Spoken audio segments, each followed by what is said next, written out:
সম্মানিত viewers, department of ইংলিশের পক্ষ থেকে সবাইকে জানাই স্বাগতম। আজ আমরা আলোচনা করব because I could not stop for death, written by Emily Dickinson. আমরা আলোচনা করব সামারি, অ্যানালিসিস এবং ট্রান্সলেশন। তবে প্রথমে আমরা সামারি বা সারাংশ জেনে নেব, তারপর আমরা আলোচনা করব লাইন বাই লাইন অনুবাদ। কবি because I could not stop for death কবিতাটিতে অপরিহার্য মৃত্যুকে সহজ ও স্বাভাবিক গ্রহণের বিষয়টি ফুটিয়ে তুলেছেন। এই পৃথিবীতে মানুষ বিভিন্ন রকম কাজকর্মে নিজেকে জড়িয়ে রাখলেও একসময় মৃত্যুর দিকে এগিয়ে যেতে হবে। মৃত্যুর মাধ্যমেই মানব জীবনের পরিসমাপ্তি ঘটে। তাই মৃত্যু যখন করুণা করে দরজায় উপস্থিত, তখন কবিও মৃত্যুকে খুবই সহজভাবে গ্রহণ করেছেন ও ধীরে সুস্থে জীবনকে মৃত্যুর হাতে সমর্পণ করেন। সারা জীবনের কর্মভার পৃথিবীতে রেখে কবি চললেন মৃত্যুর সাথে। বিদ্যালয়, অস্তগামী সূর্য, খেলার মাঠ ও পরিস্থিত স্বচ্ছ শ্যামল মাঠের পাশ দিয়ে অমরত্বের দিকে মৃত্যুর পর শতাব্দী কবির কাছে একটি দিনের চেয়েও ছোট মনে হয়েছে। মোট কথা, মৃত্যুকে সহজ সরল ও স্বাভাবিক ভাবে গ্রহণ করার বিষয়টি এই কবিতায় অসাধারণভাবে ফুটে উঠেছে। এমিলি ডিকিনসনের কবিতা মৃত্যু ও মৃত্যুর চিন্তার আবিষ্ট। তার সব কবিতায় প্রায় মৃত্যু ও মৃত্যুর চিন্তা কেন্দ্রে। ব্যক্তি জীবনে এমিলি ছিলেন রুদ্ধ গৃহবাসী, একজন সংসর্গ রহিত। তারই ফলশ্রুতি সম্ভবত তার মৃত্যু চিন্তা আবিষ্কৃত হয়েছিলেন। অন্যদিকে মরমীবাদের বৈশিষ্ট্য অনুযায়ী এমিলি কিছুটা মরমীবাদী ছিলেন। আলোচ্য কবিতাটিতে মৃত্যু যেন কোনো বর বা অর্থাৎ পার্সনিফিকেশন, কনেকে নতুন গৃহে অর্থাৎ কবরে নিয়ে যাওয়ার জন্য অশ্বশকটে তার জন্য অপেক্ষামান। অবশেষে সে শকট অনন্তের দিকে যাত্রা করে। অতএব মৃত্যুই একমাত্র সত্য কবির মতে।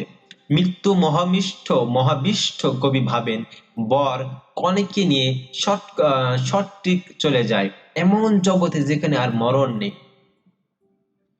যেখানে শুধুই অমরত্ব। এমনি চলে আসছে চিরকাল। বিভিন্ন প্রতীক ব্যবহার করে কবি মৃত্যুর শাশ্বত রূপকে মহিমান্বিত করেন। শিশুদের স্কুল, বাল্যকালের প্রতীক, ফসলের মাঠ, আবহমানকালের জীবন প্রবাহের প্রতীক। আভূমি লম্বা ছাদ বিশিষ্ট গৃহটি কবরের প্রতীক। প্রতি স্তবকে 4 পঙ্গক্তি কোয়াট্রেইন নিয়ে মোট 6 স্তবকে কবিতাটি সমাপ্ত। প্রতি স্তবকের প্রথম পঙ্গক্তি 5টি আয়াম্বিক পদে বিভক্ত এবং দ্বিতীয় পঙ্গক্তিগুলো 3টি অর্থাৎ আয়াম্বিক পদে গঠিত। যেমন because I could not stop for death, তারপর আছে হি কাইন্ড স্ল্যাশ, আমরা একটা স্ল্যাশ দিলাম আলাদা, লাই স্টপড স্ল্যাশ আলাদা করে দিলাম, ফর মি আলাদা করলাম, এভাবে।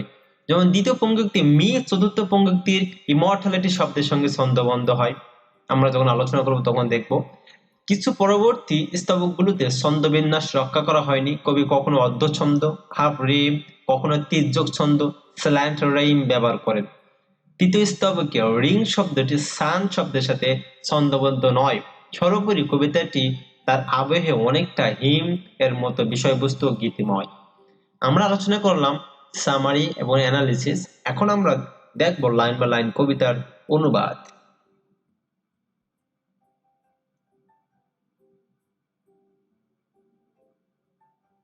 দেখুন,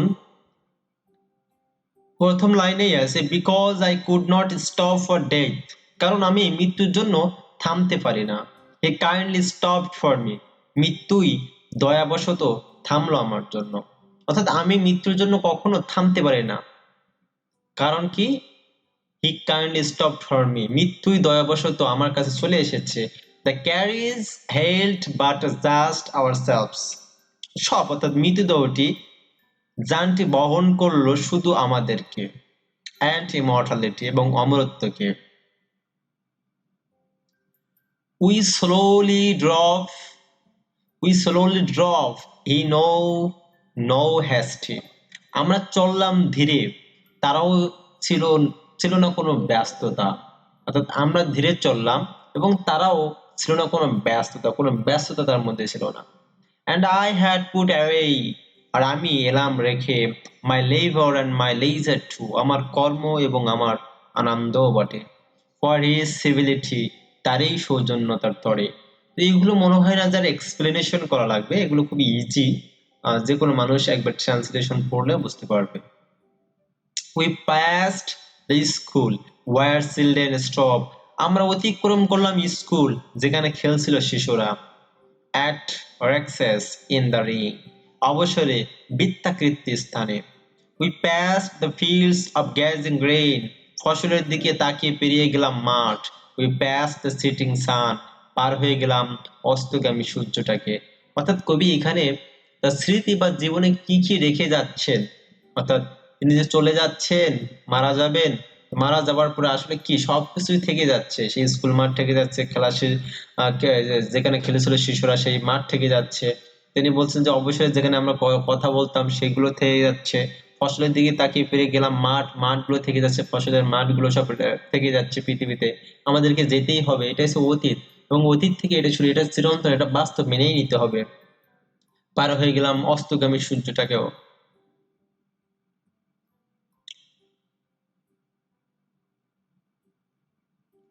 Or rather he passed us, বরং সে হয়তো আমাদেরকে অতিক্রম করেছিল।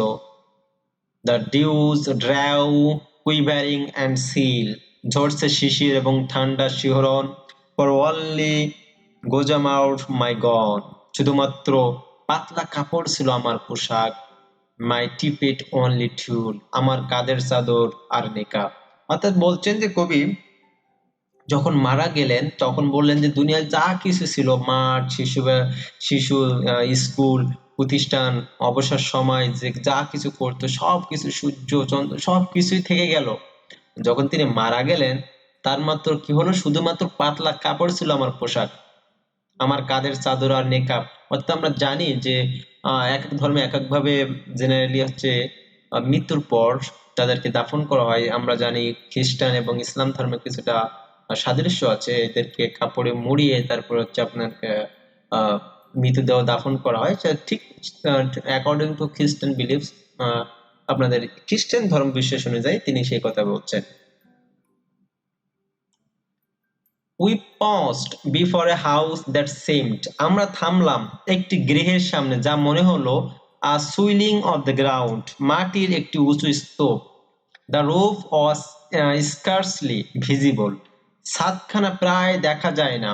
The cornice in the ground, কার্নিশ যেন শুয়েছে মাটি, এমন অবস্থা। Since then it's centuries and yet, তখন থেকে শতাব্দীর পর শতাব্দী হয়েছে পার। Feels shorter than the day, কিন্তু মনে হয় দিনের চেয়েও ছোট।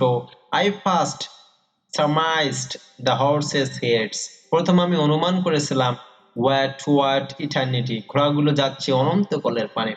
অর্থাৎ তিনি বলছেন যে তখন থেকে শতাব্দীর পর শতাব্দী কিন্তু মানুষ মারা যাচ্ছে, আর আমরা ভবিষ্যতে যেখানে থাকবো সেখানে শতাব্দী বা শতাব্দীর থাকবো, অনন্তকাল থাকবো। তবে আমরা জানি যে আপনার হিন্দু ধর্মের ফিলোসফি একটু অন্যরকম, ওরা অনেকে বিশ্বাস করে 7 জন্ম, অর্থাৎ রিসাইকেল, যে আপনার আবার জন্মগ্রহণ করবে, আবার আবার এভাবে 7 বার জন্মগ্রহণ করবে, তারা এটা বিশ্বাস করে।